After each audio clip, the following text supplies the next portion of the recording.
TV Imaculada, o Evangelho em primeiro lugar.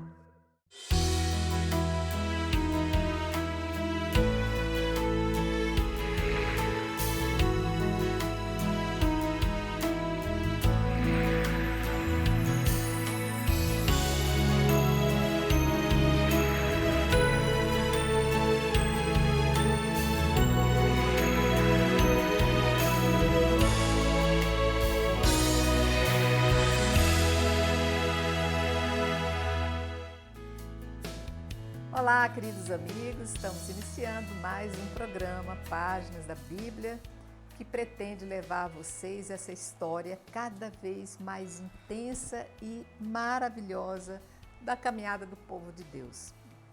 Então nós estamos aqui recordando, fazendo todo, nessa nova temporada, fazendo todo um caminhar pelo Pentateuco. Estamos nos dedicando de forma mais efetiva nesse ano ao primeiro livro da Bíblia, que é o nosso livro do Gênesis. Então eu conto aqui com a presença dos nossos mestres, vão nos conduzir nesse entendimento de hoje. Nossa professora Maíla, quem agradeço. Eu que agradeço estar aqui com vocês. Nosso diácono José Carlos, também professora, quem agradeço também. Estamos juntos. Estamos juntos e nós também, contando com a sua presença e sua assiduidade, vamos continuando já para a gente já finalizar o livro do Gênesis. Estamos entrando no capítulo 32 do livro do Gênesis, você pode pegar o material. Vamos então fazer um recordar breve, que é a história. Nós estamos vendo o caminhar de 20 anos que Jacó ficou em terras de Labão, que é o seu sogro. Ali ele casa-se com Raquel, ali ele inicia toda uma vida, ali ele vai administrar todos os bens, terra, gado, modus vivendi, vai ensinar a cultura, vai ensinar a cuidar melhor de sua criação para que ela cresça, dê mais frutos, dê mais filhotes e possa enriquecer cada vez mais aquele povo, aquela família. E com isso, ao longo de 20 anos, chega o momento em que Jacó diz: está na hora de voltar para a minha terra, tenho resgates a fazer, ele quer voltar para Canaã. Labão, muito espertamente, não quer abrir mão dessa pessoa que foi para ele uma imensa ajuda, uma preciosidade para enriquecer seus bens, né? E com isso tudo nós vamos ver então Labão lutando para ver se evita a partida de Jacó. Vamos iniciar então hoje toda essa saída, porque Jacó tem muitos resgates a fazer. Então eu peço que vocês, para que a gente possa entender o que vai se passar agora, acompanhem a leitura que vai ser do versículo 1 até o versículo 22 do capítulo 32 desse livro do Gênesis. A leitura vai dizer que Labão levantou-se de madrugada, beijou seus netos e filhas e os abençoou. Depois, Labão partiu e voltou para sua casa. Como Jacó seguisse seu caminho, anjos de Deus o afrontaram. Vendo-os, disse Jacó: e o caminho é o caminho de Deus. E deu a esse caminho o nome de Maanaim. Jacó enviou diante deles mensageiros a seu irmão Esaú, na terra de Seir, a estepe de Edom. Deu-lhes esta ordem: assim falareis a Esaú, meu senhor: eis a mensagem de teu servo Jacó. Habitei junto a Labão e ali fiquei até agora. Adquiri bois e jumentos, ovelhas, servos e servas. Quero dar a notícia a meu senhor para encontrar graças a seus olhos. Os mensageiros voltaram a Jacó dizendo: fomos a teu irmão Esaú, ele mesmo vem agora ao teu encontro e há 400 homens com ele. Jacó teve grande medo e sentiu-se angustiado. Então dividiu em 2 grupos os homens que estavam com ele, as ovelhas e os bois. Disse para consigo: se Esaú se dirigir para um dos bandos e o atacar, o outro bando poderá se salvar. Disse Jacó: Deus de meu pai Abraão e Deus de meu pai Isaque e Javé, que me ordenastes, retorna à tua casa e à tua pátria, e te farei bem. Eu sou indigno de todos os favores e de toda a bondade que tivestes para com teu servo. Eu não tinha senão meu cajado para atravessar esse Jordão. E agora posso formar 2 bandos. Livra-me da mão de meu irmão Esaú, pois tenho medo dele, para que não venha matar-nos a mãe com os filhos. Fostes tu, com efeito, que dissestes: eu te cumularei de favores e tornarei a tua descendência como a areia do mar, que não se pode contar de tão numerosa. E Jacó passou a noite naquele lugar. De tudo que tinha, separou um presente para o seu irmão Esaú: 200 cabras e 20 bodes, 200 ovelhas e 20 cordeiros, 30 camelas de leite com seus filhotes, 40 vacas e 10 touros, 20 jumentas e 10 jumentinhos. Ele os confiou a seus servos, cada rebanho à parte, e disse a seus servos: ide adiante de mim e deixai espaço entre os rebanhos. Ao primeiro deu esta ordem: quando meu irmão Esaú te encontrar e te disser de quem és, para onde vais, a quem pertence o que está diante de ti, responderás: é de teu servo Jacó. É um presente enviado a Esaú, meu senhor, e ele mesmo chegará atrás de nós. Ele deu a mesma ordem ao segundo e ao terceiro e a todos os que caminhavam atrás dos rebanhos. Eis, disse ele, como falareis a Esaú quando o encontrardes. E direis: teu servo Jacó, ele mesmo, chegará atrás de nós. Com efeito, dizia ele para si mesmo: eu o aplacarei com o presente que me antecede. Em seguida, me apresentarei a ele e talvez me conceda graça. O presente seguiu adiante e ele ficou aquela noite no campo. A gente vê aqui, primeiro, a ansiedade de um irmão que havia feito uma traição com seu irmão gêmeo e que, por conta desta traição, havia herdado a bênção do pai, que deveria ser do irmão. A gente vê primeiro essa agonia desse irmão em querer reparar. Segundo, o medo, porque ele sabia: se fiz errado, devo pagar. Mas o Senhor havia dado uma esperança ao coração dele, né, Maíla?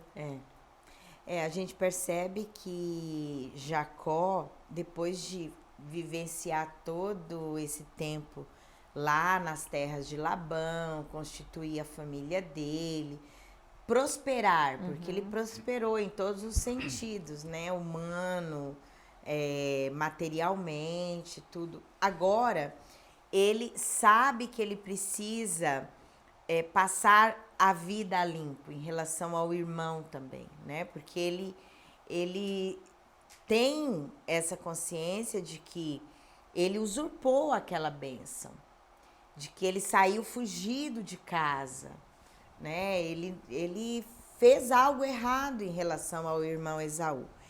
E ele não sabe como que o irmão vai reagir diante dessa volta dele. Tanto é que quando ele vai preparando esse encontro com o irmão, e ele não sabe como Esaú vai se comportar, você percebe que ele faz até uma estratégia aqui. Sim. Ele pega todo o povo que vai acompanhando ele divide aí em dois, né? Uma parte de um lado, outro grupo, em 2 grupos, porque se atacasse um, o outro conseguiria se salvar. Por quê? Era algo previsível? Sim, porque Esaú poderia se vingar dele. A gente vai ver que não é o que acontece, né? Ele até vai ter uma boa recepção do irmão, é até algo que ele não esperava. Mas isso mostra pra gente que nós precisamos realmente pensar muito nas consequências daquilo que a gente faz. Porque uma hora a gente vai ter que encarar situações que a gente provoca. Isso, exatamente. E aqui a gente vê isso de Jacó. Percebe que ele prepara até mesmo presentes. Aqui o termo usado é presentes, mas no fundo é uma restituição. É uma indenização, talvez, né? É uma indenização. Ele faz uma indenização ao irmão. Porque ele, como aquele irmão que tirou a primogenitura do outro, a gente sabe que o irmão primogênito, ele tinha uma dupla parte na herança. Então, ele tirou tudo isso do irmão, ainda que ele tenha saído fugido, não levou nada. Mas ele sabe que agora, ao encontrar Esaú, ele tem que dar essa indenização a ele. Então, por isso que perceba, é um grande rebanho. Né? São rebanho. muitos animais. E ele manda à frente, tipo, para preparar o caminho para ele. Né? Interessante. Eu vejo aqui também, diácono, essa preocupação. Primeiro, ele tem a consciência. Já denota uma personalidade boa. A consciência do ato que fez, a vontade de refazer o mal, reparar o mal, providenciou. Gente, eu fico imaginando caminhar no deserto com toda essa manada, né? Com todos esses animais. Não era uma tarefa fácil, né? Ter que pensar em alimentos, em matar a sede, né? Essa logística toda dessa manobra, né? Uhum. E depois, o que a gente vê aqui também é ele se entregar nas mãos, Jacó se entregar nas mãos das promessas de Deus e acreditar. Vou fazer a minha parte humana, vou montar a minha estratégia, mas o Senhor haverá de prover aquilo que ele fez como promessa, que serás mais numerosos do que as areias do mar. Né? Realmente a gente percebe essa ambiguidade da personalidade de Jacó. Ele necessita voltar, sair da casa de Labão, ele realmente prosperou. Então a gente vê aí um certo paradoxo, né? Primeiro, que ele busca a reconciliação com quem ele havia enganado, né? Na verdade, ele não chegou a trair, mas ele usou de artimanha, né? Usou da lábia e aproveitou a fraqueza que Esaú tinha por lentilha, né? E trocou, fez trocar a primogenitura por um prato de lentilha. E depois, quando Isaac já estava bem idoso, ele usou toda aquela artimanha, usou roupa peluda, enfim. E teve ajuda de mamãe também.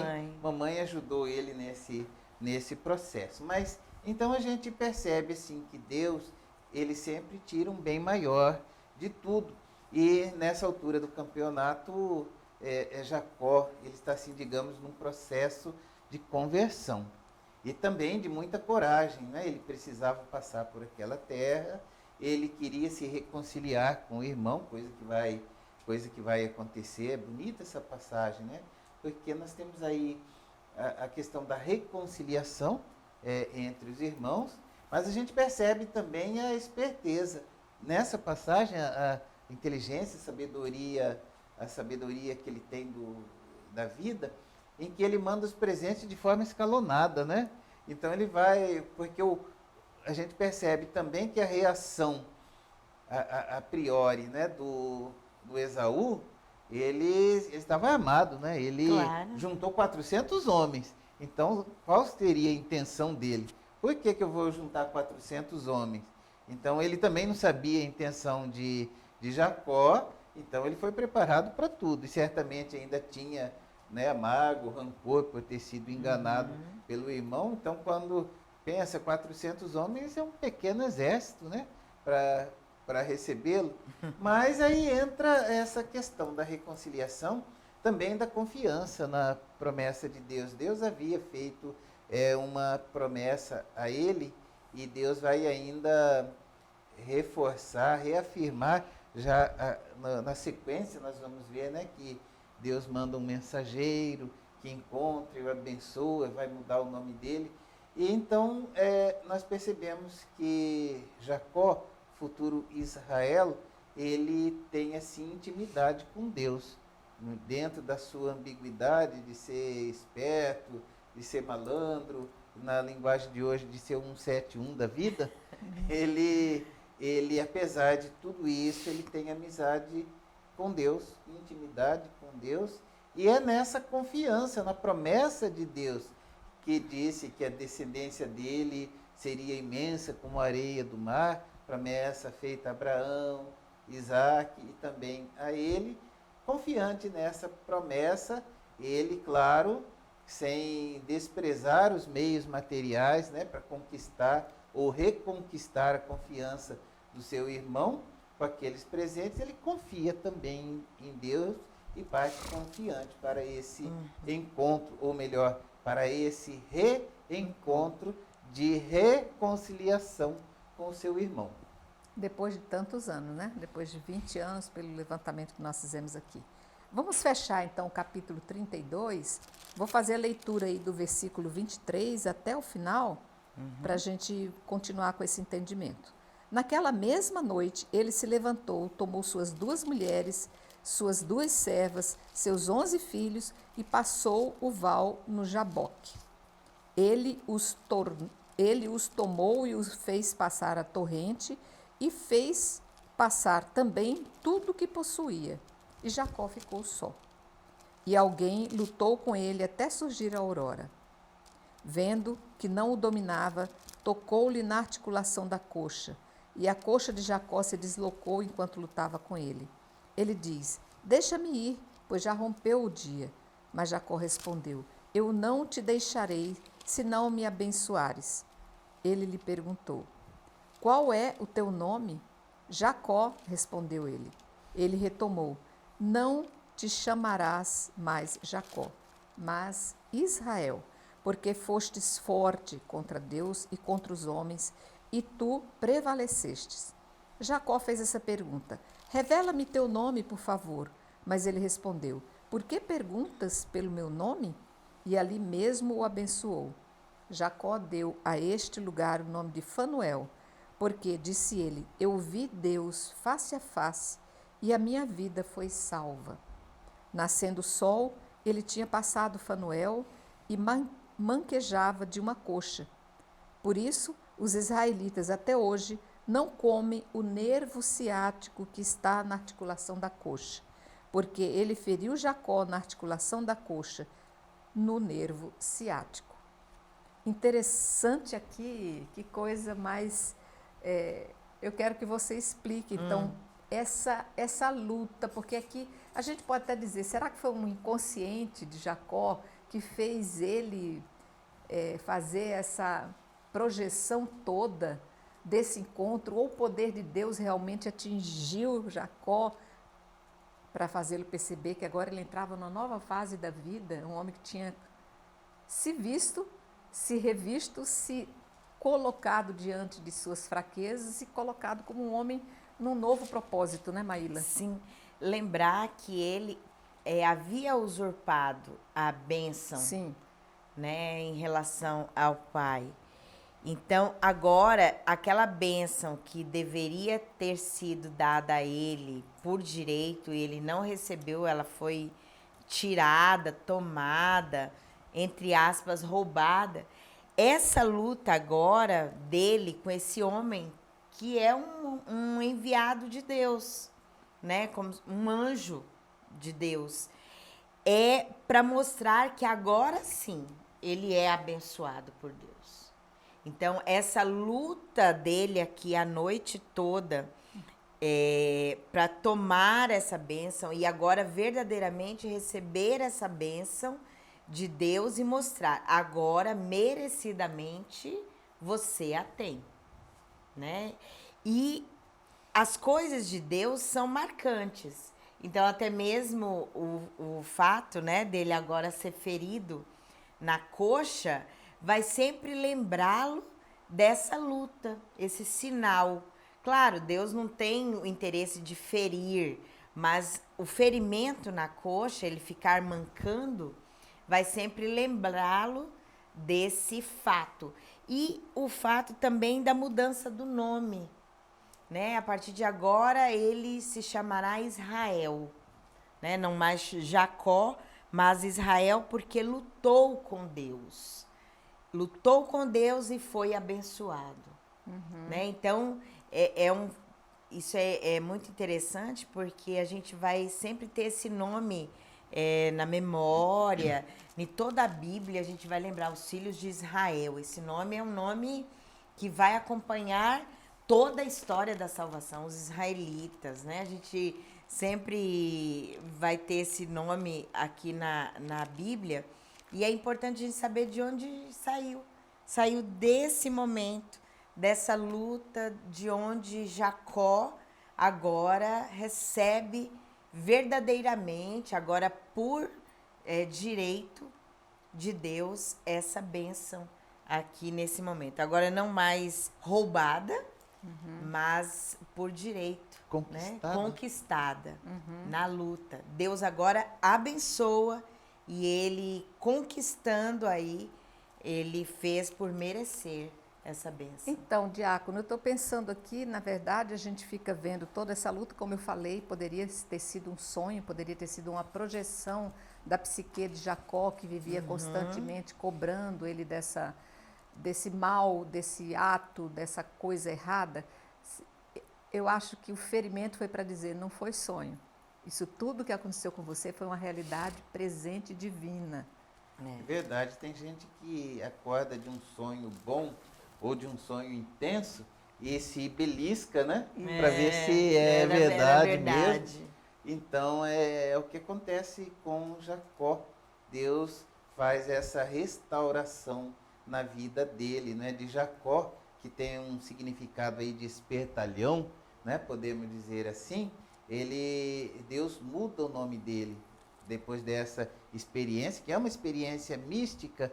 Alguns comentadores dizem que poderia ser algum funcionário de um templo, outros dizem que pode ter sido um anjo. Então, se é um anjo, é um mensageiro de Deus, né? Então, naquela passagem, naquela madrugada da noite para a luz, Deus se manifesta aí a Jacó e protagoniza, né? Protagoniza uma luta com ele, no qual, digamos assim, ele é forjado, ele é temperado, né? Nessa luta que acontece à noite, depois dele ter caminhado tanto, trabalhado tanto, passado aquele val ali do Jaboque. Aliás, existe até um trocadilho, né? Jaboque para Jacó, ele muda um pouquinho a letra, então há ali um trocadilho, né? Em relação a esse topônimo. Mas Deus, então, assim, me parece que Deus quer forjá-lo, né? Quer fortalecer a fé. Ele está prestes a ter uma experiência de reconciliação com o irmão. E aí, então, nós vemos a origem, né, desse povo de Deus, podemos dizer assim. Aí nós temos a origem do povo de Deus, que é Israel, né? E Israel significa lutou com Deus e prevaleceu. E Deus então deixa essa marca para que ele não se vanglorie e que, como um memorial desse encontro, dessa manifestação de Deus, né? Deus vai se revelando, e então aí Deus já preparando para que de Jacó venha esse grande povo, né? Com as suas 12 tribos, com essa história tão bonita que permanece até hoje. Israel é o povo de Deus. Os judeus, os israelitas, eles são nossos irmãos mais velhos, né? E Israel, é bonito a gente estudar a história desse povo, sendo povo de Deus. Aqui no Antigo Testamento, nós já temos uma prefiguração da igreja militante. Sim. Né? Então Deus entra na nossa história de maneira real, não é? Porque para que seja marcado isso, para que ele não pense que é um sonho, alguma coisa assim, Deus toca, né, a coxa dele, e deve doer muito, porque esses tempos eu tive problema do tal nervo ciático. Como dói esse trem, né? Agora imagina levar um beliscão no nervo ciático. Realmente é uma experiência que a gente não esquece de jeito nenhum. Exatamente. Eu passei por isso. Então, enquanto a gente espera acalmar o nervo ciático, eu vou pedir um pequeno intervalo, mas nós já voltamos com a continuação dessa história linda. Até mais.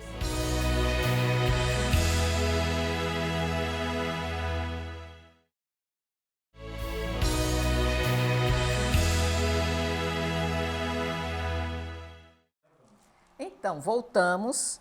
Nós queremos continuar com essa saga de Jacó, que saindo da terra onde ele viveu por 20 anos, construindo a fortuna de seu sogro Labão, conseguindo então essa esposa maravilhosa que é Raquel, levando junto a sua irmã, que foi a sua primeira mulher, que foi lhe entregue por ser necessariamente primogênita.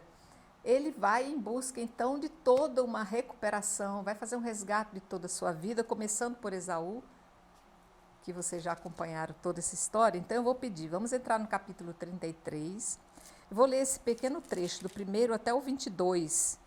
Até o 20. Até o 20, para que a gente possa, então, continuar vendo o que vai acontecer com ele agora. Então, erguendo os olhos, Jacó viu que chegava Esaú com 400 homens. Dividiu, então, as crianças entre Lia, Raquel e as 2 servas, colocou à frente as servas e seus filhos, mais atrás Lia e seus filhos, e, por último, Raquel e José. E ele mesmo, passando diante de todos por 7 vezes, prostrou-se por terra antes de abordar seu irmão. Mas Esaú, correndo ao seu encontro, tomou-o em seus braços, arrojou-se-lhe ao pescoço e chorou, o beijou. Quando ergueu os olhos e viu as mulheres e as crianças, perguntou: quem são estes contigo? Jacó respondeu: são os filhos com quem Deus gratificou o teu servo. Aproximaram-se as servas, elas e seus filhos, e prostraram-se. Aproximou-se também Lia com seus filhos e prostraram-se. Enfim, aproximaram-se Raquel e José. Esaú perguntou: que queres fazer de todo este grupo que encontrei? É para encontrar graça aos olhos de meu senhor, respondeu ele. Esaú retomou: eu tenho o suficiente, meu irmão, guarda o que é teu. Mas Jacó disse: não, eu te peço. Se encontrei graças a teus olhos, recebe o presente de minha mão, pois afrontei tua presença como se afronta a presença de Deus, e tu me recebestes bem. Aceita, pois, o presente que te ofereço, porque Deus me favoreceu, e eu tenho tudo de que necessito. Instado, Esaú aceitou. Disse este: tomemos o bando e partamos, eu caminharei na frente. Mas Jacó lhe respondeu: meu senhor, sabe que as crianças são delicadas e que devo pensar nas ovelhas e vacas de leite. Se os forçar um só dia, todo o rebanho vai morrer. Que meu senhor parta, pois, adiante de seu servo. Quanto a mim, caminharei calmamente ao passo do rebanho que tenho diante de mim e ao passo das crianças, até chegar à casa de meu senhor em Seir. Então disse Esaú: deixarei contigo ao menos uma parte dos homens que me acompanham. Mas Jacó respondeu: por que isso? Basta-me encontrar graças aos olhos de meu senhor. Naquele dia, Esaú retomou o caminho para Seir, mas Jacó partiu para Sucó, construiu uma casa e fez palhoças para seu rebanho. É por isso que se deu ao lugar o nome de Sucó. Jacó chegou são e salvo à cidade de Siquém, na terra de Canaã, quando voltou de Padã-Arã e acampou diante da cidade. Aos filhos de Emor, pai de Siquém, comprou por 100 moedas de prata a parcela do campo em que erguera sua tenda. E lá erigiu um altar que chamou El Deus de Israel. Gente, me fez lembrar muito, muito a história do filho pródigo. O abraço daquele pai que acolhe aquele filho.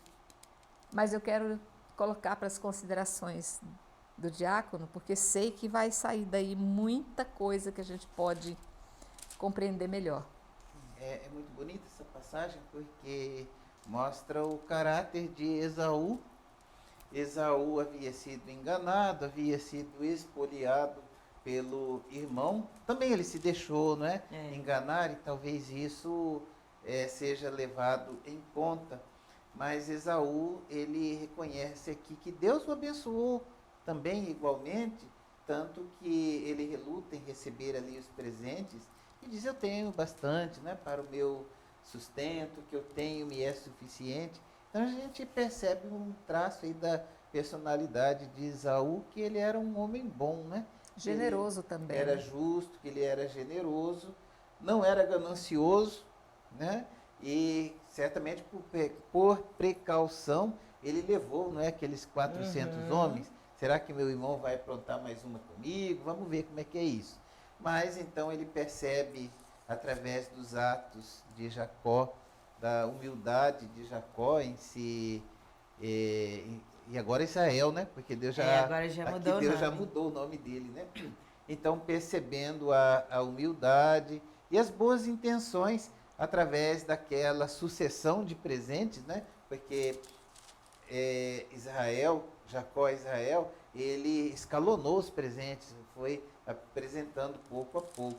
Depois ele também chega e se prostra, não é? Várias vezes diante de Esaú, mostrando assim humildade. Então Esaú reconhece ali as boas intenções e acontece essa bênção que os dois irmãos que brigavam aí desde o ventre da mãe, né? Eles agora então se reconciliam e a partir daí a gente percebe que cada um vai seguir então o seu destino, seguir o seu caminho. E é muito relevante para nós, né, hoje, porque a palavra de Deus ela é eterna, não é mesmo? Ontem, hoje, sempre. Então é muito importante para nós no sentido de nos deixarmos guiar por Deus, como Jacó, não é? Israel, que antes de ir ao encontro, ele preparou todas essas coisas, mas ele rezou, ele conversou com Deus, teve a resposta de Deus mediante a luta que ele tem ali no Val do Jaboque, não é? Naquela luta ele ainda inclusive pergunta o nome de Deus, mas Deus não fala. Deus reserva para contar o nome lá no Êxodo, né, quando ele se manifesta na sarça ardente para Moisés. Então ele, mas por que você quer saber meu nome? Né? Mais ou menos como com São Paulo, a minha graça te basta. E ali ele abençoa, muda o nome e abençoa Jacó, muda o nome para Israel, e em Jacó ele abençoa, né, ali todo o povo de Deus. Então é uma experiência mística, uma experiência muito bonita de Deus. Deus vai revelando a sua misericórdia e Deus vai também se revelando dentro da história desse povo. Aliás, aqui é o início, né, podemos dizer assim, desse povo chamado Israel. E a bênção já acontece aí, nesse princípio, né? Aqui eu vejo, Maíla, que Jacó chega para encontrar o irmão, montou uma tática que eu fiquei aqui me perguntando, mas por que ele fez isso de botar os mais fracos à frente de seu bando? Primeiro as crianças, depois Lia, que foi a primeira esposa, primogênita de Labão, depois os filhos de Raquel, que era sua preferida, com quem ele realmente teve os seus outros filhos, e com isso eu percebi que ele talvez quisesse dar a seguinte mensagem: não estou indo confrontar, estou pondo o que tem de mais precioso meu, que é a minha família, minhas mulheres, o que eu tenho de mais frágil está à frente. Não vou peitar, eu estou indo humildemente chegar a você, né? Exatamente, é bem essa a ideia. Para ele era algo muito constrangedor, né? Esse encontro com o irmão. Então, no fundo, ele tinha muito medo, ele não sabia o que seria a reação do irmão, e é muito mais fácil a gente ir desarmado. Apesar de ter o cuidado, a precaução, era melhor ele ir desarmado, colocando realmente o que ele tinha de mais precioso, que era a família dele, à frente, mesmo correndo risco, porque não sabia como Esaú. Garantias ele não tinha nenhuma. Nenhuma. Ali ele estava realmente no escuro. Que bom que Deus tinha trabalhado em Esaú. O coração dele também. Deus, aquilo que o diácono colocou, que é a palavra de Deus, Deus sabe tirar de um mal um bem maior. Deus trabalhou em Esaú, Deus trabalhou em Israel, em Jacó. Mesmo em lugares diferentes, cada um no seu canto, Deus foi trabalhando na vida de cada irmão, né? Então, ele não esperava a reação de Esaú, mas a gente percebe que ele teve uma grata surpresa, porque o irmão não foi vingativo, o irmão o acolheu, não cobrou. Imagina, talvez pudesse lembrar dele. Olha, lembra que você fez comigo? Você me roubou, você passou a perna em mim. Aquela mágoa guardada. Aquela mágoa guardada. Olha que lição. Dos dois, né? Dos dois. A lição que Jacó, Israel, nos coloca de passar a vida limpo. Começar as coisas, mesmo que tenha feito errado, vamos resolver as coisas. Não deixar as coisas crescerem a tal ponto da gente não conseguir resolver. E a lição que Esaú nos dá de que aconteça o que acontecer na nossa vida, resolva, né? Dê uma oportunidade de resolução, não traga mágoa, resolva. E é bonita Com certeza. essa história aqui, como terminou, porque parecia que ia terminar muito mal. Muito feio, muito mal, realmente. Muito mal, né? Então é bonita como que Deus trabalha tanto no irmão quanto em outro, né? Então por isso que ele coloca aí à frente realmente o que ele tinha de mais precioso, que era a família dele. Né? Quer acrescentar, Diácono, mais alguma coisa? Que já a chegada de Jacó, então, a Canaã, né? Então ali ele vai montar cabanas, né? E dar o nome de Sucote, né? E lembrando que Sucote é uma das diversas festas litúrgicas judaicas, né?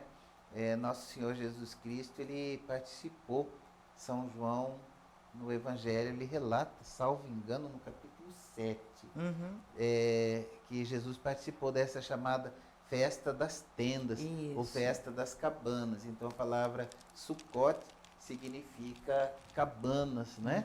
E ali Jacó, Israel, ele montou várias cabanas. Então o povo de Israel, ainda hoje, eles celebram essa festa das cabanas, lembrando lá as origens dos seus antepassados, né? Inclusive eles deixam dentro da cabana um lugar vazio para um convidado ilustre, né?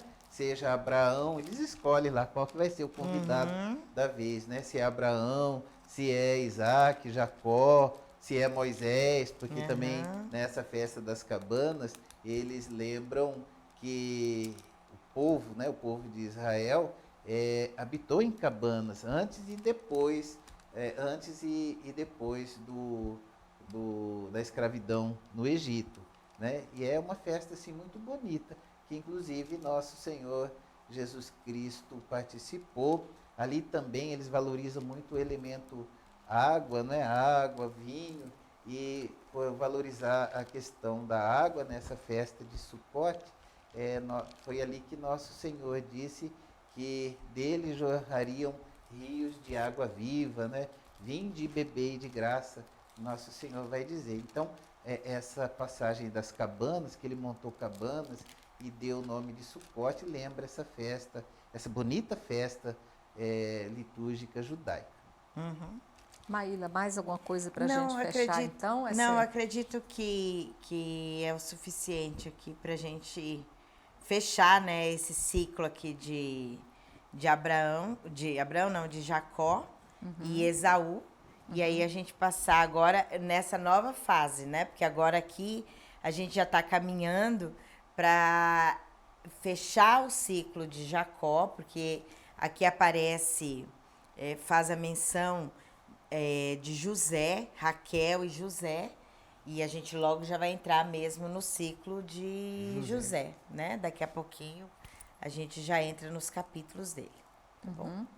Muito bem, eu penso que nós poderíamos deixar, então, o próximo programa, pedir que vocês não percam. Nós estamos numa sequência linda, eu acho que é uma parte assim muito bonita, como nós vimos esse capítulo de hoje, de todo esse amor. Há muita luta, há muita ganância, há muita violência no Antigo Testamento, mas também existem coisas assim que são reparadoras e traz hoje para a nossa vida situações que nós não podemos até esquecer, porque quantas famílias hoje vivem essa questão da separação, da falta de comunicação com os familiares, com irmãos, com pai, com mãe, a falta de perdão, coisas às vezes tão pequenas que ficaram no passado, às vezes coisas que não foram nem ditas. Sim. Se você perguntar para uma família por que é que você está sem falar com seu pai, por que você está sem visitar seu irmão, eles não vão saber dizer por quê.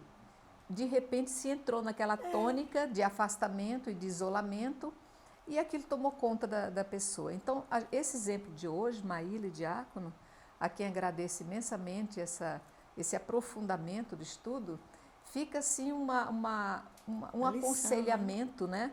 De que tudo na vida passa e como é bonito a gente poder recuperar, resgatar e trazer de volta ao convívio pessoas que são do nosso sangue, que são tão importantes e que foram marcantes na nossa história, né, Maíla? Quando Deus entra na nossa história e a gente permite, é possível tudo terminar bem, mesmo que tenha começado mal. Exatamente. A história desses dois irmãos, Esaú e Jacó, não começou bem. Teve muitas situações complicadas, Labão, outros personagens também complicados entraram nessa história, as irmãs, né? Lia e Raquel. Ou seja, mas quando a gente permite que Deus entre na história e a gente permite que Deus mude a nossa vida, o final é sempre bom. É essa a grande lição aqui. Então, isso que você coloca, para nós que vivemos essas realidades ainda hoje, é importante ler essas passagens bíblicas para a gente ver que é possível. É possível permitir que Deus reescreva na nossa vida um final diferente, bem melhor do que se a gente tivesse tomado rédea da nossa vida sozinho. Verdade. Né? Diácono, e a gente ouve falar muito das doenças psicossomáticas e as doenças espirituais. Muitas vezes aquela dor no corpo, aquele como que é que a gente estudou? A gastura que a pessoa sente. O corpo travado, o nervo ciático, que não quer esconder o porquê da sua presença ali nas nossas vidas, às vezes está a nos acusar exatamente de alguma coisa que precisa ser resgatada, né, Diácono? Que a gente volte a Canaã, né? Verdade. Então, que esse estudo de hoje, né, fique bem marcado nas nossas vidas sobre a importância da reconciliação, a importância da oração e a importância da intimidade com Deus, porque quando nós nos colocamos na mão de Deus, quando nós nos dispomos a fazer a vontade de Deus, como o próprio Jacó fez, aí então a nossa vida muda, não é? E Deus faz nova todas as coisas, como ele fez, mudando até o nome de Jacó para Israel. Muito bem, então queremos aqui imensamente agradecer você que esteve conosco, nos acompanhando nesse estudo, agradecer a presença de nossos mestres. Essa aula de hoje, para mim, foi uma aula, foi uma bênção. Então, que você possa também ter tirado o mesmo proveito. E contamos com sua presença para continuarmos, então, para fechar esse primeiro livro da Bíblia, o Gênesis, com mais um trecho que está por vir no próximo programa. Portanto, aguardo você. Salve Maria Imaculada. Salve Maria Imaculada.